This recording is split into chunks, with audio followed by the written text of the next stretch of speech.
Assalamualaikum warahmatullahi wabarakatuh. Waalaikumsalam warahmatullahi wabarakatuh. Bismillahirrahmanirrahim. Alhamdulillahi rabbil alamin. Wa bihi nasta'inu ala umurid dunya waddin. والصلاة والسلام على أشرف الأنبياء والمرسلين سيدنا ومولانا محمد وعلى آله وأصحابه المجاهدين الطاهرين أما بعد. Saudara-saudara kaum muslimin rahimakumullah, di dalam surah Al-Ankabut ayat 2 Allah subhanahu wa ta'ala memberikan peringatan. Ahasiban nasu ayyutraku ayyakulu amanna wahum la yuftanun. Adakah manusia menyangka bahwa mereka akan dibiarkan saja mengucapkan amanna, dibiarkan saja mengatakan kami beriman kepada Allah, wahum la yuftanun, padahal mereka belum diuji lebih dahulu. Ini berarti apabila seseorang sudah berani mengatakan amanna, kami beriman kepada Allah, maka hendaklah ia bersiap-siap untuk menghadapi ujian. Setelah ujian datang, barulah akan nampak nyata kadar dan kualitas keimanan yang dimiliki oleh seseorang. Timbul pertanyaan, mengapa orang yang beriman yang justru diuji oleh Allah Subhanahu wa ta'ala? Logikanya tentu ringan saja, bahwa yang mengikuti ulangan di sekolah tentu adalah anak-anak sekolah. Kalau tidak sekolah, tentu saja tidak perlu ikut ulangan. Makin tinggi kelasnya, makin berat soal ulangan yang diberikan kepadanya. Demikianlah dalam kehidupan beragama. Justru yang beriman, yang mendapat ujian dari Allah Subhanahu wa ta'ala, semakin tinggi nilai kualitas keimanannya, akan semakin berat ujian dan cobaan yang diberikan kepadanya. Nabi kita Muhammad sallallahu alaihi wasallam pernah pula memperingatkan. Beliau bersabda, "Inna ashaddal bala'i al-anbiya, thumma al-awliya, thumma al-ulama, thumma al-amsal fal-amsal, ubtuliyan nasu ala hasabi dini." Sesungguhnya ujian yang paling berat adalah yang telah diberikan Allah kepada para nabi-nabi.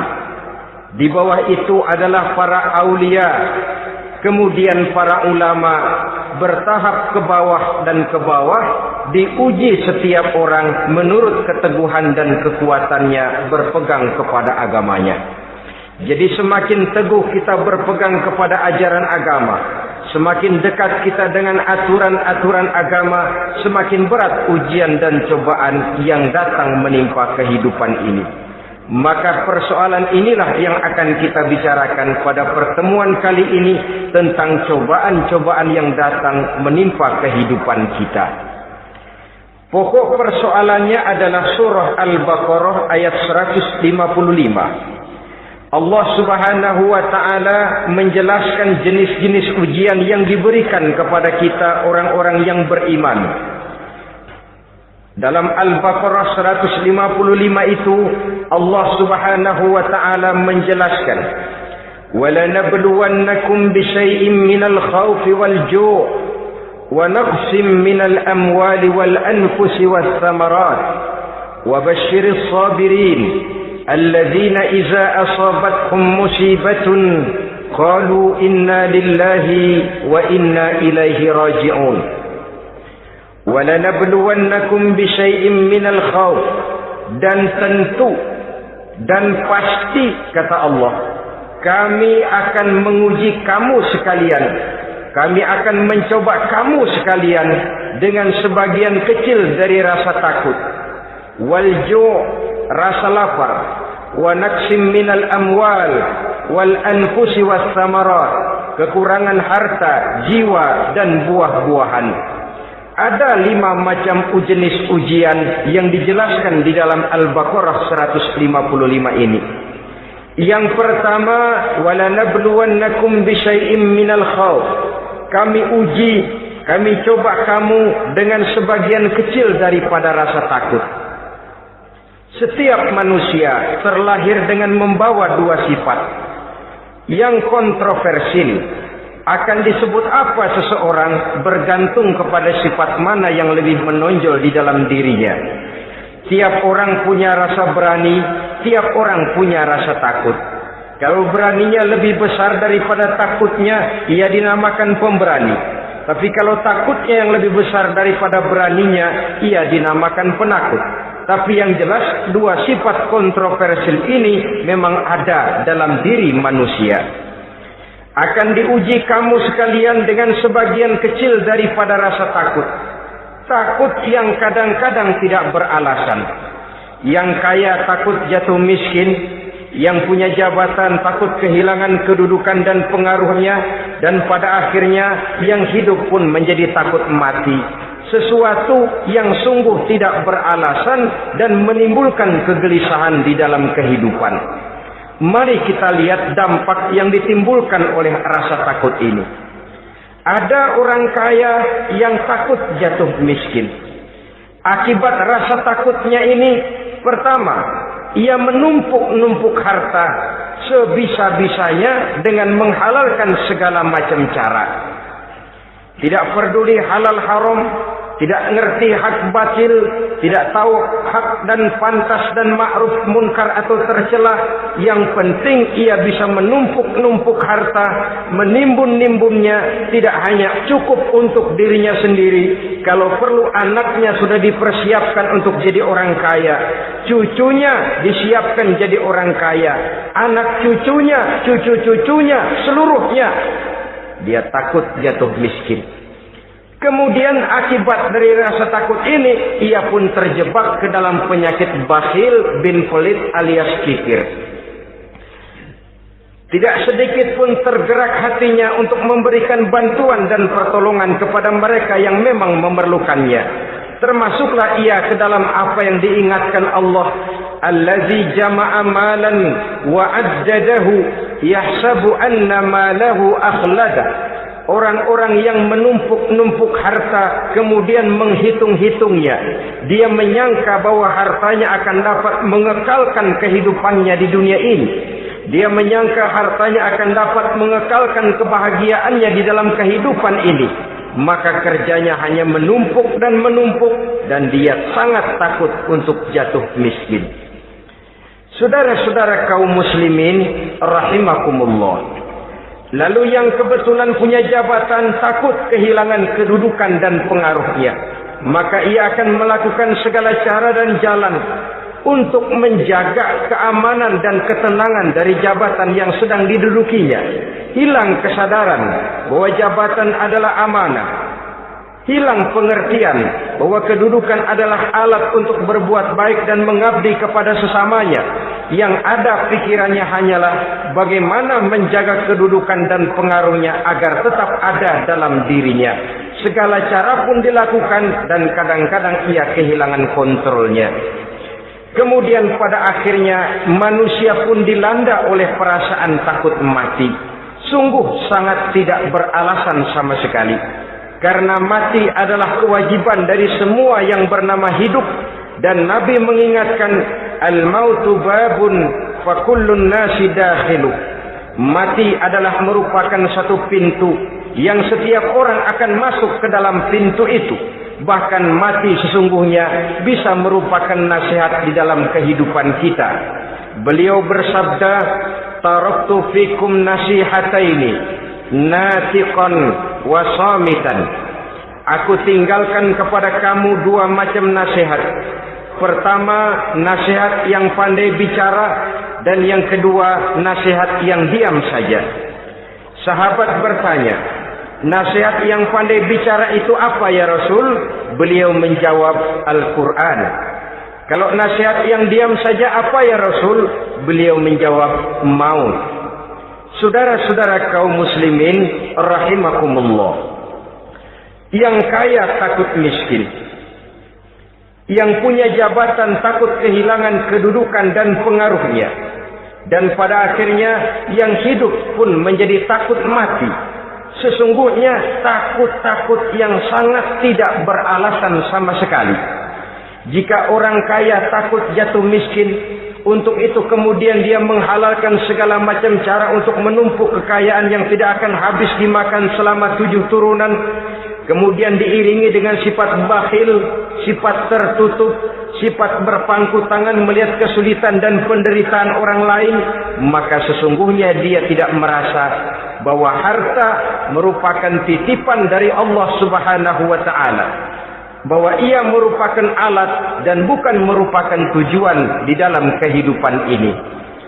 Takut miskin adalah satu penyakit yang mengakibatkan orang lupa diri dan lupa daratan. Takut kehilangan kedudukan dan pengaruh juga adalah penyakit yang menyebabkan orang menghalalkan segala macam cara untuk menjaga kedudukan dan jabatannya. Dan takut mati juga sebenarnya sesuatu yang tidak beralasan, sebab siapa yang berani hidup harus berani pula menghadapi mati. Yang takut mati tidak usah hidup saja, karena mati adalah kewajiban bagi semua orang-orang yang hidup. Oleh karenanya, rasa takut yang tidak beralasan sesungguhnya merupakan ujian untuk menguji nilai-nilai keimanan yang ada di dalam diri kita. Orang kaya diuji dengan hartanya, pejabat diuji dengan kedudukan dan pengaruhnya, manusia hidup diuji dengan akan datangnya mati yang menjemput kehidupannya. Menghadapi ujian-ujian semacam ini, maka marilah kita menyadari, yang kaya tidak perlu takut miskin. Dari Allah harta itu datang, kepada Allah harta itu akan kembali. Yang punya kedudukan dan pengaruh tidak usah takut kehilangan kedudukan dan pengaruhnya, karena jabatan sesungguhnya merupakan amanah dari Allah Subhanahu wa ta'ala yang harus digunakan dan dianggap sebagai kesempatan untuk berbuat kebajikan sebanyak-banyaknya. Saudara-saudara kaum muslimin rahimakumullah, ini bagian pertama dari ujian-ujian yang ada dalam Al-Baqarah 155. Walanabluwannakum bisyai'im minal khauf. Kami akan uji, kami akan coba kamu dengan sebagian kecil daripada rasa takut. Takut yang kadang-kadang saya katakan sekali lagi sangat tidak beralasan. Akibatnya bisa menimbulkan gejala-gejala yang aneh di dalam kehidupan kita. Saudara-saudara, yang kedua, walju, akan kami uji kamu dengan rasa lapar. Kelaparan belum tentu identik dengan kemiskinan. Bahkan di dalam surah An-Nahl ayat 112, Allah Subhanahu wa ta'ala memberikan contoh yang sangat nyata dan jelas. وَضَرَبَ اللَّهُ مَثَلًا قَرْيَةً كَانَتْ آمِنَةً مُطْمَئِنَّةً يَأْتِيهَا رِزْقُهَا رَغَدًا مِنْ كُلِّ مَكَانٍ فَكَفَرَتْ بِأَنْعُمِ اللَّهِ فَأَذَاقَهَا اللَّهُ لِبَاسَ الْجُوعِ وَالْخَوْفِ بِمَا كَانُوا يَصْنَعُونَ. Allah memberikan contoh bagaimana keadaan satu negeri yang makmur, aman, tenang, tentram. Rezekinya datang dari segala arah. Fakafarat bi an'umillah, tapi sayang sekali penduduknya kufur dengan nikmat yang diberikan Allah Subhanahu wa ta'ala kepada mereka. Akibatnya fa'azaqahallahu libasal ju'i wal khauf. Allah timpakan kepada mereka kelaparan dan ketakutan bima kanu yasnaun, sebagai akibat dari apa yang telah mereka lakukan. Marilah kita melihat contoh dalam Al-Quran ini untuk mengadakan introspeksi di dalam diri dan kehidupan kita masing-masing. Adalah satu keberuntungan bahwa kita sebagai manusia dijadikan Allah sebagai khalifahnya di permukaan bumi ini, yang ditugaskan untuk membudidayakan alam mengelola dan mengambil manfaatnya bagi sebesar-besar manfaat di dalam kehidupan kita. Dijadikannya bumi untuk tempat tinggal kita sebagai hamparan di mana segala fasilitas dan kebutuhan hidup kita tersedia. Tinggal lagi kita pandai-pandai mengelolanya. Apalagi buat kita Muslim yang tinggal di persada Nusantara tercinta Indonesia ini. Satu negara yang orang katakan untayan jamrut katulistiwa, yang hijau ranau subur makmur, melahirkan slogan dengan kata gemah rifah loh jenawi toto tentrem kerto raharjo. Negara yang demikian subur, negara yang demikian indah, negara yang demikian hijau ranau ini, apabila kita terkena fakafarat bi an'umillah, kufur kepada nikmat yang diberikan oleh Allah kepada kita, dia tidak akan mendatangkan ketenangan, dia tidak akan mendatangkan kesejahteraan, bahkan akan sangat boleh jadi akan menimbulkan kekacauan, ketidaktenangan dan kelaparan di tengah negara yang subur makmur. Inilah yang sangat menyedihkan. Kenapa ini bisa terjadi? Fakafarat bi an'umillah, orang kufur terhadap nikmat yang diberikan Allah Subhanahu wa taala. Diberikan negara yang subur, makmur, indah, hijau ranau, tapi dikelola dengan cara yang brutal dan membabi buta. Menguras sumber daya alam melampaui sebagaimana yang seharusnya, sehingga memperkosa keadaan alam itu sendiri. Hutan dan belukar yang ditebangi secara liar dan sembarangan akan melahirkan gurun-gurun pasir yang gersang dan tandus. Sehingga dengan demikian maka akan mengakibatkan malapetaka bagi kehidupan manusia itu sendiri. Begitu juga percobaan-percobaan ilmu pengetahuan yang mengundang dan mengandung reaktor-reaktor nuklir akan memberikan luka kepada alam itu sendiri, yang mengakibatkan akan kembali kerugian kepada makhluk bernama manusia. Saudara-saudara kaum muslimin rahimakumullah. Jadi dengan demikian, di dalam satu negara yang subur, hijau, ranau dan makmur, bisa saja terjadi kelaparan apabila kita ingkar, tidak mau bersyukur terhadap nikmat yang diberikan Allah kepada kita. Kita kelola alam ini seenak perut kita saja dengan tidak memikirkan akibatnya di kelak kemudian hari nanti. Kita ambil satu contoh. Orang-orang tua kita dulu pada umur 60 tahun, 70 tahun, kalau dia menanam kelapa, orang lalu bertanya, kakek nanam kelapa untuk siapa nanti? Apa jawabannya? Untuk anak cucu saya. Umur 60 tahun atau umur 70 tahun, ia masih menanam pohon kelapa. Untuk apa katanya? Untuk anak cucu saya di belakang kemudian hari nanti. Orang yang bisa menanamkan sesuatu untuk generasi yang akan datang, itulah orang tua yang bijaksana. Tapi orang yang menanam sesuatu hanya untuk kepentingan dirinya sendiri saja, maka itulah orang yang hanya mementingkan diri sendiri atau orang egois. Tapi lebih celaka lagi, orang yang mau melakukan sesuatu yang akan meninggalkan akibat bagi generasi yang akan datang, akibat yang tidak baik, itulah orang yang aniaya, orang yang zalim di dalam kehidupan kita. Bumi, tempat di mana kita manusia tinggal, bukan satu wujud yang tanpa batas. Pernahkah kita membayangkan cuma satu bumi untuk dihuni oleh 5 miliar lebih dari makhluk bernama manusia, yang kadang-kadang pertumbuhan sarana untuk menunjang kehidupan tidak sepesat pertumbuhan jumlah makhluk bernama manusia itu sendiri.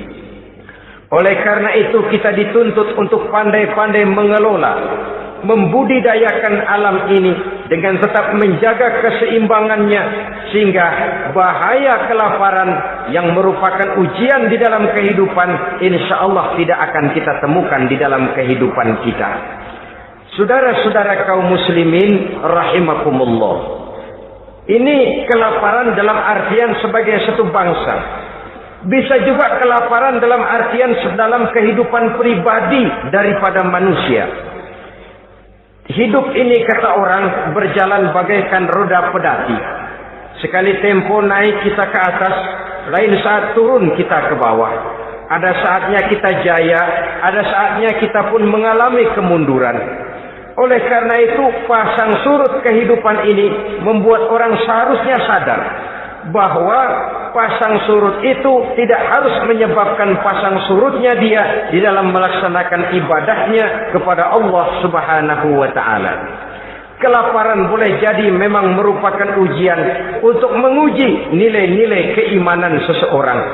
Apabila dalam kondisi lapar imannya mantap, imannya teguh, imannya kuat, maka dalam kondisi di mana perutnya tidak lapar, tentu iman itu akan lebih bertambah mantap lagi. Kalau orang perutnya kenyang, kalau orang perutnya berisi penuh, lalu imannya stabil, kemudian pada saat kelaparan imannya pun mengalami penurunan, maka di situ nyata, di saat dia diuji dengan kelaparan, kualitas imannya ikut menyurut, mundur ke belakang, dan mengalami proses degradasi, proses peluncuran dan penurunan. Oleh karenanya, marilah kita menyadari Allah Subhanahu wa ta'ala senantiasa memberikan yang terbaik kepada kita bersama.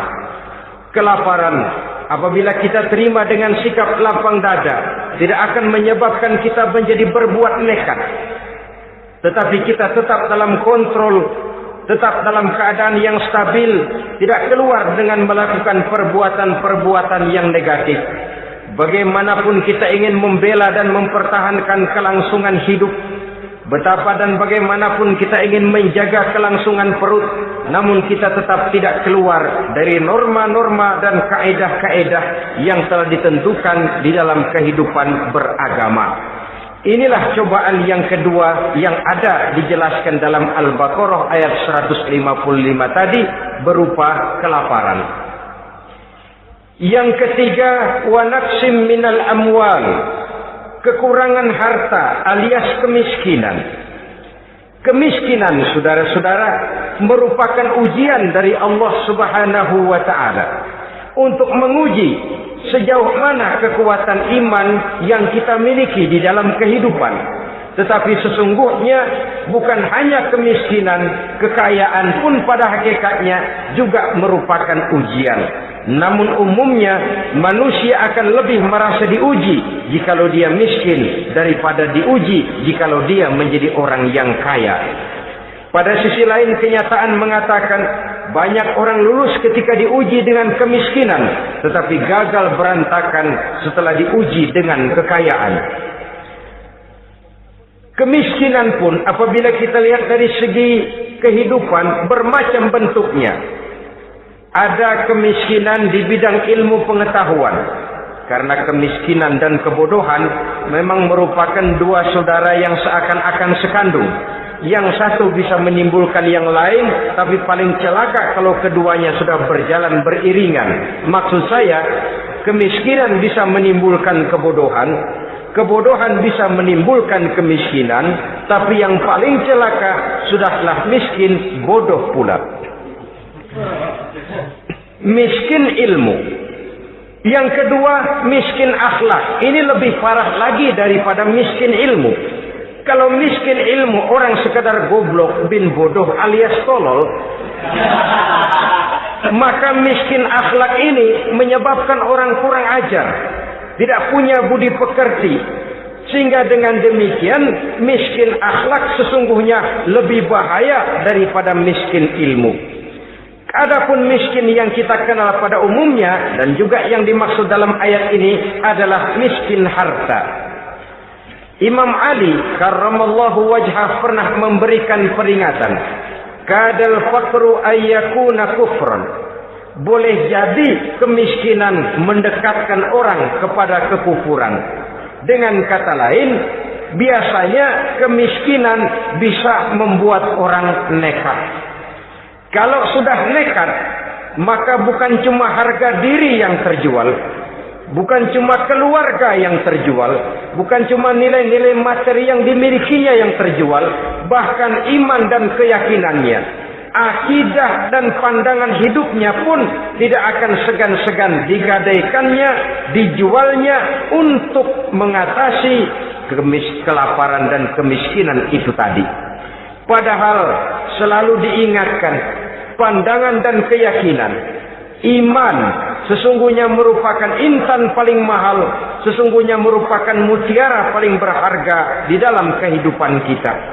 Maka kemiskinan memang merupakan ujian. Banyak orang yang kebal berhadapan dengan segala macam cobaan, tapi pada saat diuji dengan kemiskinan, ia tidak tahan diri, ia tidak sanggup menjaga dan mempertahankan akidahnya, maka akidah yang cuma satu-satunya pun ikut terjual juga adanya.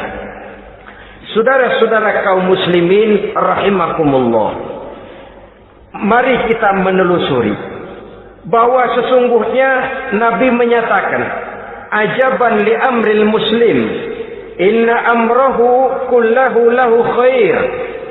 Aneh kata Nabi, aku heran kata Nabi, urusan orang Islam ini sesungguhnya semuanya baik. Baik bagaimana? Kalau dia kaya, dia bersyukur, dan itu baik. Kalau dia miskin, dia bersabar, itu juga baik. Jadi kaya bagi orang Islam baik, miskin bagi orang Islam juga baik. Kalau dia kaya, dia kan bisa berkata, alhamdulillah saya kaya, mudah-mudahan harta ini bisa menunjang ibadah saya kepada Allah Subhanahu wa taala. Baik. Kalau dia miskin, dia juga berkata, alhamdulillah saya miskin, mudah-mudahan di akhirat nanti pemeriksaannya tidak lama-lama seperti orang kaya. Ya kalau melarat yang mau diperiksa apaan? Memang nggak punya apa-apa. Yang kaya boleh jadi pemeriksaannya rada surat, banyak ikutannya. Saudara-saudara kaum muslimin, dua persoalan ini baik kalau kita tidak salah terima. Mana yang lebih baik? Tentu yang lebih baik menjadi orang kaya yang bersyukur. Dan itu memang wajar. Kaya syukur, miskin sabar. Yang luar biasa kalau mau tahu, miskin syukur. Kalau kaya syukur memang mestinya. Miskin sabar, ya mestinya lah. Miskin kagak sabar mau kemana? Tapi yang luar biasa sesungguhnya miskin syukur. Syukur bagaimana? Ya seperti saya katakan tadi, alhamdulillah, mudah-mudahan di akhirat nanti pemeriksaannya tidak lama seperti orang yang kaya. Sehingga kata Nabi, setiap persoalan yang dihadapi umat Islam baik bagi dia. Miskin baik, kaya baik, asal orang tidak salah terima. Tapi sebaliknya, kalau salah terima, kaya lupa diri, miskin lupa daratan. Pada posisi di mana dia sebenarnya tidak bisa menerima kenyataan dengan baik, akhirnya kehilangan kontrol. Saudara-saudara kaum muslimin rahimakumullah. Karena itu pada pertemuan kali ini saya ingin mengajak kita bersama. Marilah kita menyadari betapapun kemiskinan yang datang menimpa, seluruhnya merupakan ujian yang datang dari Allah untuk menguji nilai-nilai keimanan kita. Jangan iman itu berubah, jangan akidah itu bergoyah, jangan keyakinan dan pandangan hidup itu tertukar dengan keyakinan dan pandangan hidup lainnya. Bahkan dalam kemiskinan, orang biasanya menemukan diri dan kepribadiannya. Dalam kemiskinan, orang bisa berjalan lebih lurus untuk mendekati Allah Subhanahu wa ta'ala. Sesungguhnya kemiskinan bukan merupakan sesuatu yang harus kita takuti, apalagi kalau ia memang merupakan ujian. Kemiskinan yang merupakan ujian adalah kemiskinan yang akan berakhir dengan kebaikan. Saudara-saudara kaum muslimin, tapi jangan lupa membicarakan pokok persoalannya. Ini kalau kemiskinan menimpa orang-orang yang beriman, itu yang ujian. Kalau nggak beriman, melarat, bukan ujian, persekot.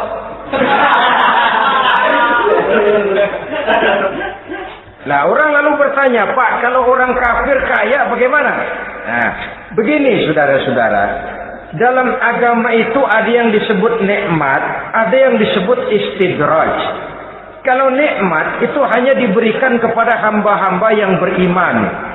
Kalau istidraj itu diberikan kepada siapa saja yang mau berusaha. Tidak soal dia beriman atau tidak, tidak soal dia mau bersujud atau tidak, asal dia berusaha, dia dapat. Itu yang dinamakan istidraj. Seperti orang mancing ikan, mesti diberikan umpan. Setelah umpan itu dimakan, tidak langsung ditarik, tapi diulur dulu. Sampai kira-kira mata kail itu nyangkut di leher si ikan, baru diangkat ikan itu ke atas. Dan sampai di atas kita bisa maklum nasib ikan tadi. Bisa digetok, bisa dibacok, bisa digoreng, bisa dipepes. Tapi yang jelas nasibnya merangak. Maka kalau ada orang makin jauh dari agama, makin kaya, makin tidak mau sholat, makin berlimpah hartanya, saudara tidak usah heran, cukup dalam hati saja, ikan lo.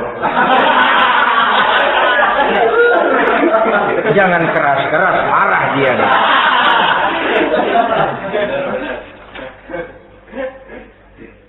Kemiskinan apabila didasari dengan sikap keimanan merupakan ujian untuk menguji kualitas keimanan seseorang. Bahkan satu hadis menyatakan apabila Allah mencintai seorang hamba, maka diujinya hamba itu karena Allah ingin mendengar liyasma'a tadarru'ahu, ingin mendengar ratapan orang tadi. Sama juga kita, kadang-kadang karena cinta benar kepada anak kita yang mungil, suatu saat kita ingin mendengar dia nangis, kita cubit dia. Bukan karena gemes, bukan karena benci, ingin mendengar nangisnya kok indah begitu. Saudara-saudara kaum muslimin rahimakumullah.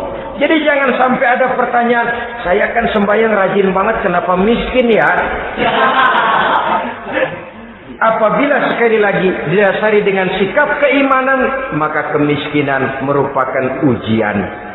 Dan tentu anak sekolah itu kalau lagi ujian berat, capek, sakit hati, peras keringat, banting tulang, kepanasan, kehujanan, kenikmatan baru akan dia rasakan pada saat terima rapot pengumuman kenaikan kelas.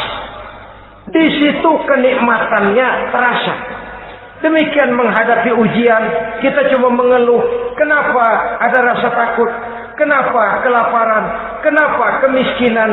Di balik semua itu, apabila kita sudah merasakan naik kelas, akan terasalah kenikmatannya. Itu ujian yang ketiga. Yang keempat yang diceritakan dalam Al-Baqarah 155, wal anfus ay wa naqsim minal anfus, kekurangan jiwa atau kematian. Saudara-saudara, yang hidup takut mati, padahal semua makhluk hidup harus berani mati. Bagaimanapun takutnya kita kepada mati, bisakah kita menghindarkan diri dari dia? Bagaimanapun kita tidak ingin bertemu malaikat maut, kemana kita akan lari bila dia datang mengetuk pintu? Bagaimanapun kita ingin menghindar dari pertemuan dengannya, kemana kita akan lari apabila dia sudah datang hendak menjemput nyawa? Karena itu memang ada satu prinsip yang dijelaskan oleh para ulama kita, iskariman au mut syahidan. Mati dan hidup dua hal yang tidak terpisahkan. Oleh karenanya, kalau memang hidup, hiduplah secara mulia. Kalau mati, matilah secara syahid. Hidup mulia atau mati syahid. Jangan terbalik. Hidup sia-sia, mati konyol. Nilai yang tidak ada artinya. Alangkah nikmatnya hidup yang berisi kemuliaan, dan alangkah indahnya mati dalam nilai syahid.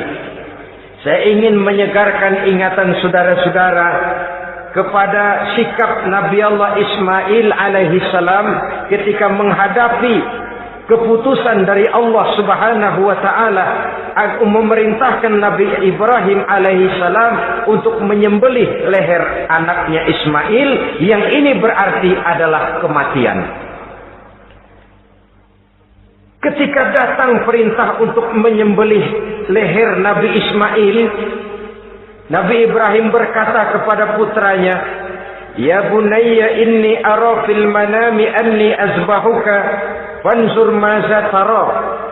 Ananda Ismail, ayah mimpi diperintah oleh Allah untuk menyembelih lehermu.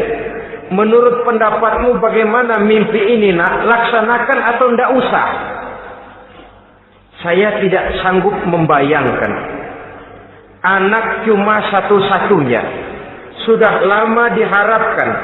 Si buah hati belahan jantung pelanjut cerita penerus sejarah. Ketika anak ini sedang lucu-lucunya, turun perintah untuk menyembelihnya. Ya, kalau anak kita banyak, turun perintah potong leher anakmu, mungkin kita bisa pilih yang mana yang rada bandelan nih.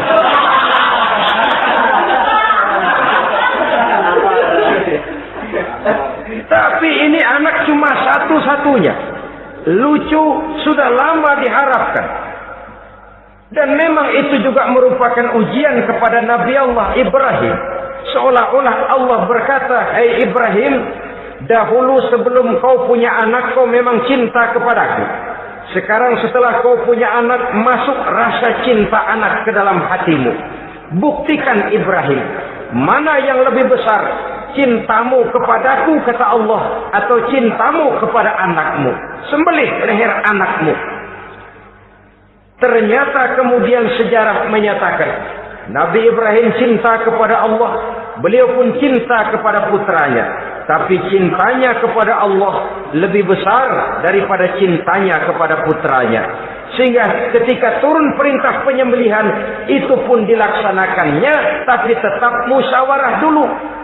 Yakin itu memang perintah Allah, beliau toh mengajak dialog putranya.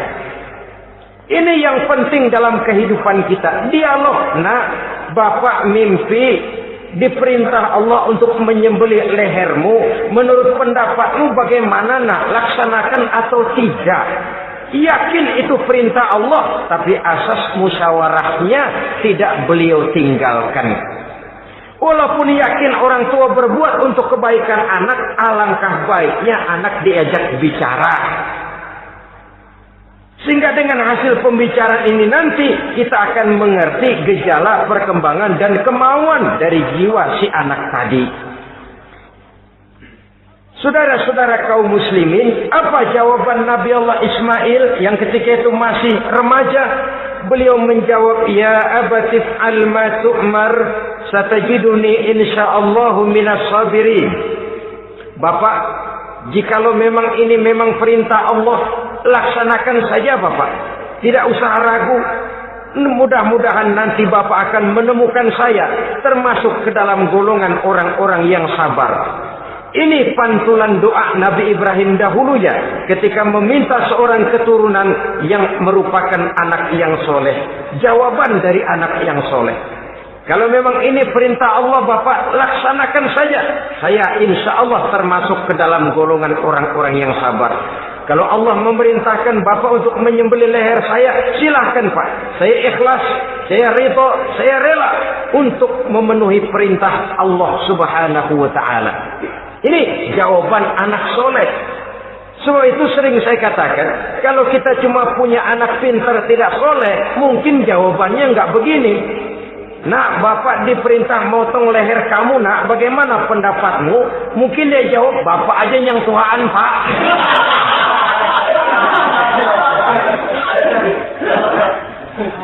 Saudara-saudara kaum muslimin rahimakumullah.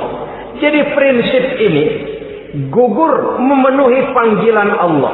Hidup mulia atau mati dengan syahid. Dua pilihan yang harus dua-duanya bisa kita laksanakan. Iskariman au mut syahidan. Kalau hidup, hiduplah dalam kemuliaan. Kalaupun mati, matilah sebagai syahid. Sebagai orang yang dikenang kebaikan dan kebajikannya. Sebagai orang yang dekat dan banyak berbuat untuk kepentingan agamanya. Jangan tidak tercapai kedua-duanya. Hidup tidak punya nilai, mati pun tidak punya arti. Sia-sia semuanya. Kita masih hidup, orang anggap enggak ada. Dalam istilah tauhid disebut wujuduhu ka'adamihi. Adanya sama dengan tidak adanya. Dia sih ada apa enggak ada sama, gitu-gitu juga. Alangkah ruginya kalau ada kita dianggap sama dengan tidak ada. Apalagi kalau kita sudah tidak ada, ya tidak ada beneran. Iskariman au mutsyahidan. Hiduplah mulia atau matilah sebagai syahid. Saudara-saudara kaum muslimin rahimakumullah. Mati sesungguhnya juga merupakan ujian. Untuk menguji sejauh mana persiapan yang sudah kita lakukan di dalam kehidupan ini untuk menyambut. Dan tidak cuma sekedar untuk menyambut, tapi juga untuk mengarungi kehidupan sesudah kematian itu sendiri. Sebab kematian bukan akhir dari segalanya. Kematian cuma satu pintu di mana kita akan masuk dan akan berjalan kembali menelusuri fase-fase kehidupan yang telah ditentukan oleh Allah Subhanahu wa taala. Saudara-saudara kaum muslimin rahimakumullah. Pembicaraan tentang kematian ini pun bisa kita evaluasi.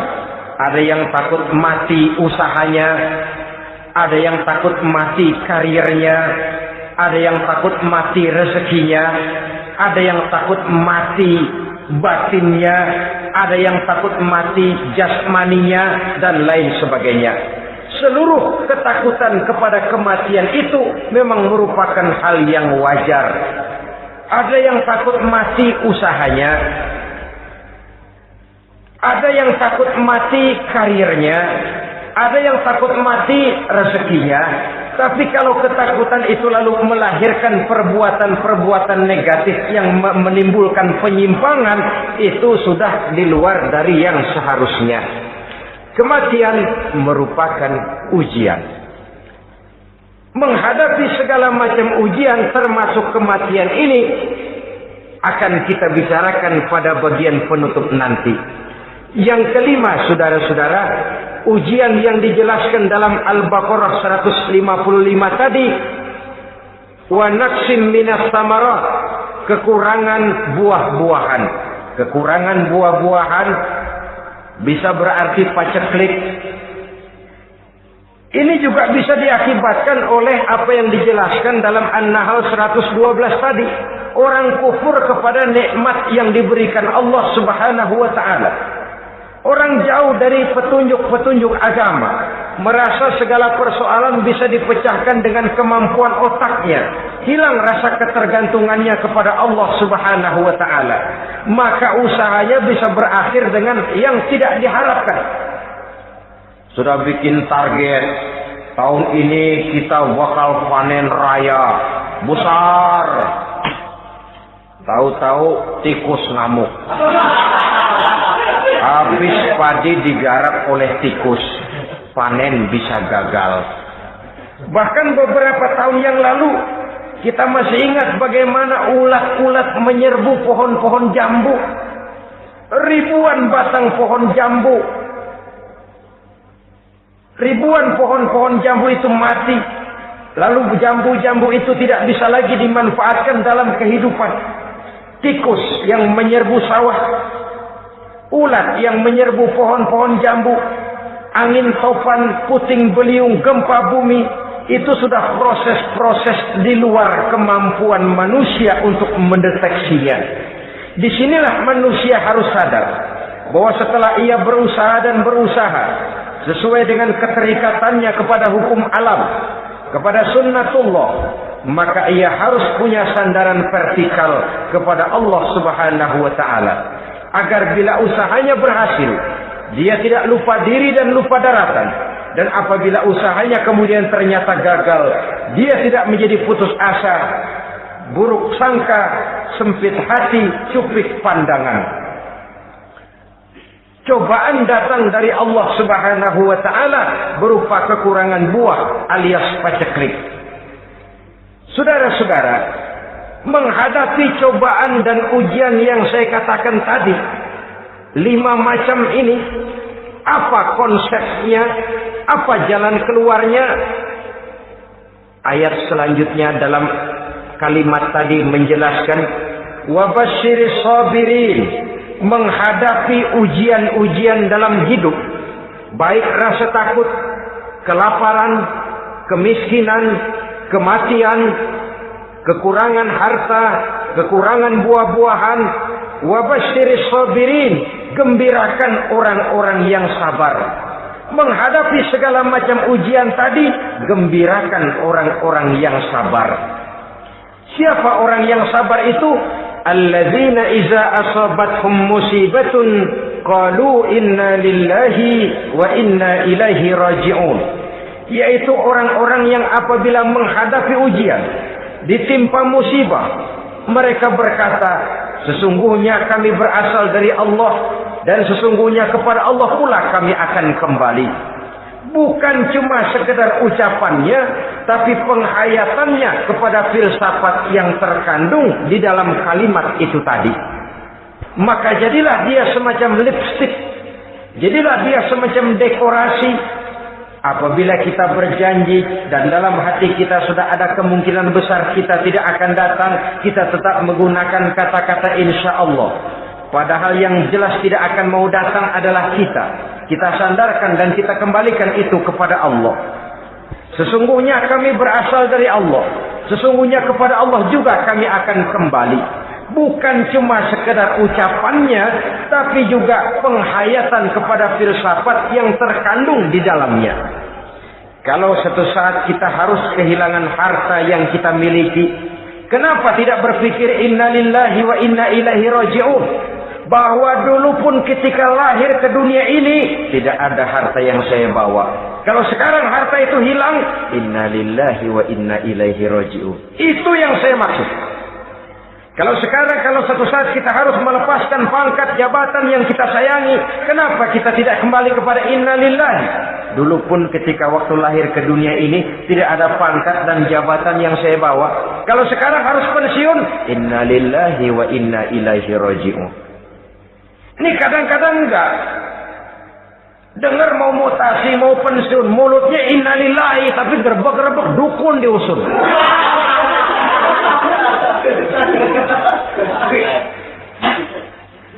Keluarganya meninggal, mulutnya innalillahi, tapi nangisnya tetap nggak mau berhenti. Bukan cuma sekedar ucapannya, tetapi penghayatan kepada nilai dan filsafat yang terkandung di dalam kalimat innalillahi itu. Sesungguhnya segalanya saja berasal dari Allah. Segalanya saja akan kembali kepada Allah Subhanahu wa ta'ala. Kalau ini yang kita jadikan landasan, maka sesungguhnya menghadapi berbagai ujian ini kita tidak akan salah singkap, tidak akan salah tingkah, tidak akan salah sikap. Kalau sudah ini dasar dan fondasi yang menjadi landasan tempat di mana seluruh cobaan datang bertumpu, segalanya datang dari Allah, segalanya akan kembali kepada Allah, maka betapapun bertumpu ujian datang menimpa, rasanya tidak akan lagi membuat kita goyah, karena fondasi tempat kita berdiri sudah demikian kokoh dan kuatnya. Dan fondasi itu inna lillahi wa inna ilaihi raji'un. Segalanya datang dari Allah, segalanya akan kembali kepada Allah Subhanahu wa ta'ala. Keyakinan ini memberikan kelapangan jiwa. Dari kelapangan jiwa, maka akan tertuang ketenangan dan ketentraman. Jauh dari stres, jauh dari darah tinggi, jauh dari bingung, jauh dari rasa takut. Segalanya sudah kita kembalikan kepada Allah Subhanahu wa ta'ala. Saudara-saudara kaum muslimin rahimakumullah. Oleh karenanya, ini jalan keluar dan inilah orang yang sabar. Yaitu orang yang mengembalikan segala persoalan bahwa segalanya datang dari Allah, segalanya akan kembali kepada Allah. Bukan sabar dalam pengertian kita sehari-hari. Sabar, maaf ya, dalam pengertian kita sehari-hari biasanya orang yang sabar yang gak banyak tingkah. Diam, gak salah apa-apa, kepala yang dikelepak. Diam aja. Ente nggak salah apa-apa dikelepak diem ya. Gua lagi sabar diem loh. Rasanya ini sih, kalau sabar macam ini yang kita punya, boleh jadi kita akan tertindas terus. Sebab itu pada penghujung surah Al-Asr, Allah menggandengkan antara tawasau bil haq dengan tawasau bis sabr. Kebenaran dan kesabaran, dua hal yang memang tidak boleh terpisahkan satu dengan yang lain. Kalau kita benar, kita harus sabar. Kalau kita mau sabar, harus karena benar. Apabila kebenaran satu prinsip, maka kesabaran adalah satu strategi. Prinsip yang tanpa strategi bisa membuat kita tidak akan mencapai tujuan yang kita harapkan. Artinya, kebenaran tanpa kesabaran membuat kita mudah dipatahkan orang, tapi kesabaran tanpa kebenaran akan membuat kita diinjak terus oleh orang lain.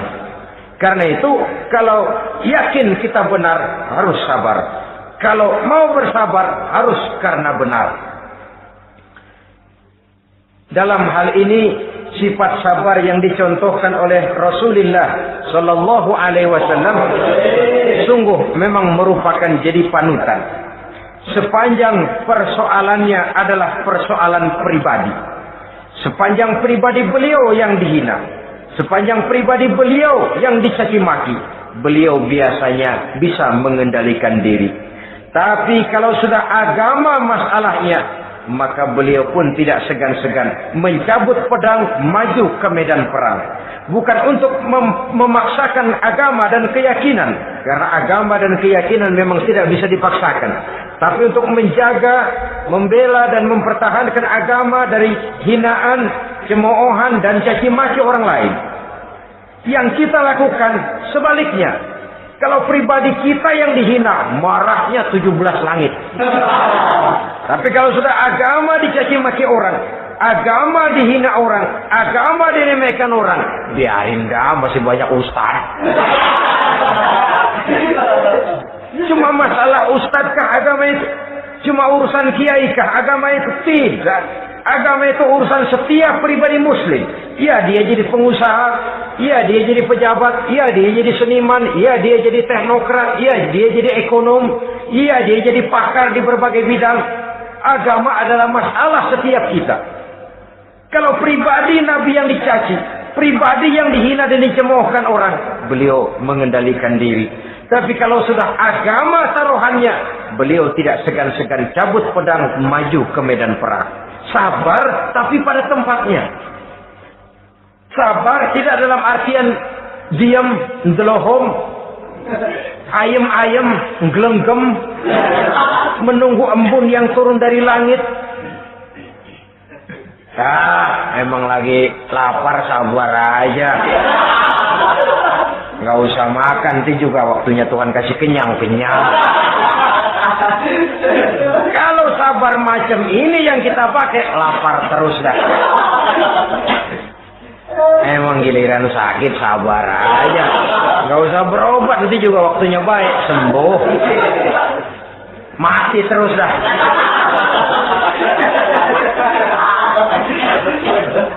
Ya perkara ada orang sakit tidak berobat sembuh, itu hak Allah.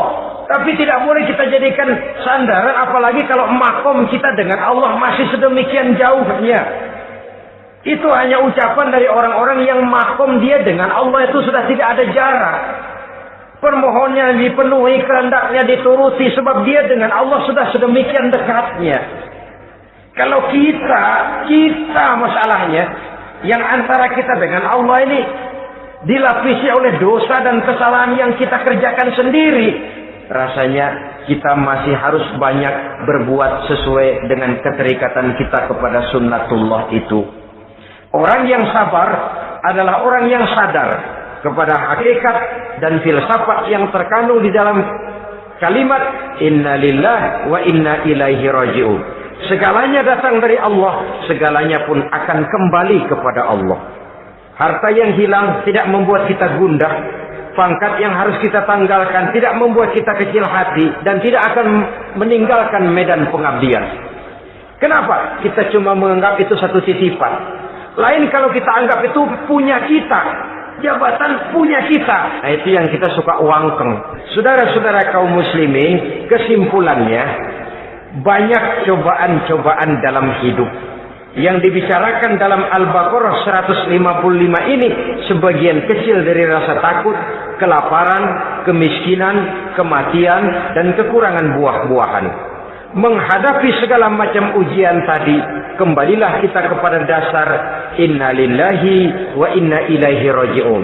Segalanya datang dari Allah, segalanya pun akan kembali kepada Allah.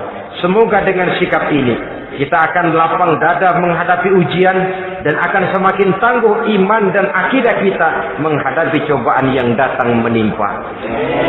Inilah pertemuan pada kali ini. Semoga ada manfaatnya. Terima kasih atas segala perhatian. Mohon maaf atas segala kekurangan. Usikum wa nafsi bitaqwallah. Wassalamualaikum warahmatullahi wabarakatuh. Waalaikumsalam.